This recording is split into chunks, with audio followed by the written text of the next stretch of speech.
Hello everyone, my name is Kristine and I would like to give you a brief introduction to different types of intellectual property which could be relevant within your sector and even to your day-to-day life. At first, we should understand what intellectual property or IP is as such. So, intellectual property or IP refers to intangible property that is a result of creativity. IP is often divided into two main groups, where one group is industrial property, which includes patents for inventions, industrial designs, trademarks, and geographical indications. The other group is copyright and related rights, which cover literary, artistic, and scientific works, including performances and broadcasts. In the following slides, we will take a closer look at the most important issues of these types. Let's start with the first group and my favorite topic, respectively, with patents. Patents were one of the first types of IP to be recognized in modern legal systems, and the patents are only granted for technical inventions. To qualify for patent protection, an invention must fulfill patentability criteria, which are: invention must be new. It means that it is not publicly disclosed before the date of filing of the patent application anywhere in the world. The invention also must involve an inventive step, which means that it could not just be deduced by someone with average knowledge of the technical field. And the invention should be susceptible of industrial application, so it can be industrialized. Of course, in addition, there are a number of other requirements that application must satisfy, but this trio is the first to which you as inventors should take a look. For example, here our invention is a submarine with two electromagnetic motors. In this slide, we will check if your invention is really new and that the first patentability criteria has been met. As we outlined earlier, everything made available to the public anywhere in the world before the filing date of the application is prior art. How you can find prior art? In this particular case, we have done a search using free online databases, for example, SpaceNet or Google Patents, and we have found prior art document related to submarine. There are no electromagnetic motors disclosed for this prior art submarine, so we can conclude that our invention with regard to this prior art is novel. The next step is to check whether these electromagnetic motors provide any improvement or technical effect to the submarine, and if this invention is not obvious to a person skilled in the art. In the context of an example, suppose the invention is inventive as these motors provide rapid acceleration and ensure smooth submarine movement in comparison with prior art submarine without such electromagnetic motors. And yes, our invention can be industrialized. The next very important step for you as an inventor is to refrain from disclosing your invention to others unless a confidentiality agreement has been made. But of course, in case you decide to disclose somewhere publicly your invention, submarine with electromagnetic motors, before the filing date, then this disclosure will become part of the prior art against your own application filed later. That's why think before disclose. An invention can be defined as a product or process that offers a new way of doing something or a new technical solution to a problem. Every patent application contains claims, description, and possibly drawings. Claims define the extent of protection to be granted by the patent. That's why it's so important to correctly draft your claims. The patent confers you as proprietor a 20-year monopoly, but in some cases it can lapse earlier. For example, you do not wish to pay annual renewal fees.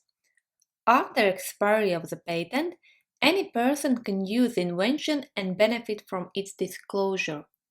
A patent right is a territorial right. For example, if you apply for a patent in Greece and later do not choose any other territory because of limited funds, then your patent after grant will be enforced only in Greece.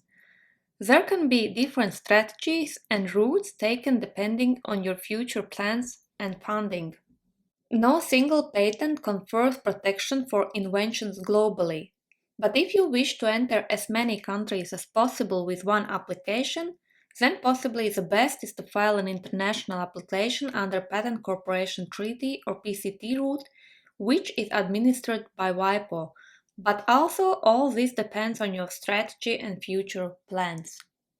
If your invention is granted and you find out that someone else used a patented invention, in this case submarine with electromagnetic motors, without your permission, you can seek to enforce the rights by suing for patent infringement in the relevant national court.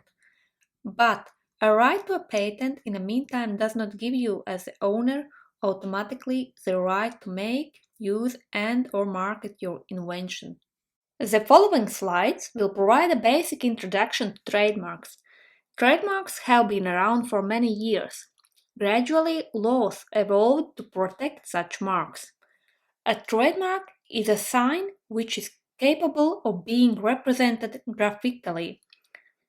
It distinguishes the goods and services of one firm or company from those of another. All sorts of signs may be used as trademarks: words, letters, numbers, symbols, colors, pictures, three-dimensional signs, holograms, sounds, even tastes and smells. To be eligible for registration, trademark must be distinctive and should not describe what you sell. If you sell submarines, you can't obtain a trademark called submarine because it will be descriptive of what you sell. In our case, for submarine with electromagnetic motors, to make our submarine recognizable among other submarines, we can protect it with a trademark, for example, black caviar. The trademark must be registered in order to obtain trademark protection. It is essential to be the first to register. Also, as was with patents, there are different routes how to apply for a trademark, all depends on your strategy. Trademarks offer an exclusive right that is territorially limited. Once a trademark has been granted, the owner can sue in the relevant national court if it is infringed by someone else. Trademarks are protected for an initial period of 10 years from the date of the filing of the application. This protection can be renewed for further periods of 10 years. There is no limit to the number of renewals, so in practice, trademark can be protected indefinitely. In the following slides, we will briefly take a look at industrial design. Industrial design rights cover those elements of a product that are aesthetic or ornamental. A design might consist of three-dimensional features such as shape or surface, or two-dimensional features such as patterns, lines, or color. Before a design can be protected, it has to fulfill two requirements. It must be new and show a degree of originality. So, if we think that our submarine electromagnetic motors has original design, we can apply for industrial design. Industrial design rights entitle you as a right holder to control the commercial production, importation, and sale of products with a protected design, as well as you as a right holder can exploit the design rights by yourself or license or sell these rights to others. If someone infringes your design rights, you have a right to sue infringer in the national court. Industrial design right lasts for a limited period. Once registered, designs are protected for an initial period of 5 years, which is counted from the date of filing of application and not the date of registration. The term of protection can be renewed for one or more periods of 5 years each. The maximum term of protection is 25 years from date of filing. Copyright and related rights belong to the second group of intellectual property. Copyright applies to the creative expression of ideas in many different forms. For example, literary works such as novels, poems, films, artistic works such as paintings, photographs, sculptures, advertisements, brochures, user manuals, and many more. Ideas as such cannot obtain copyright protection. So from there comes the conclusion that for works to be protected by copyright, they must exist in some form and they need to be original. Copyright arises from the moment work is created. No registration is needed. You can notify others of the existence of copyright by attaching the copyright notice to your work. Copyright protection grants you two rights, namely economic rights, which allows you as a right holder to derive financial reward from the use of your work by others, and moral rights, which gives you right of authorship, which allows you as the right holder to be recognized as the author of a work. The right of integrity, which means you as the author has a right to object to any changes made to the work that could jeopardize your honor and reputation. And the last is that you as the author has a right of divulgation of the work, which means that you as the author has a right to decide when your work can be made public. In the European Union, a harmonized term of protection is the author's lifetime plus 70 years after the author has passed away. Also related to copyright, related rights have a specific subject matter and protect the interests of certain right holders other than the work's author. Related rights protect works of performers, producers, broadcasting organizations, and publishers.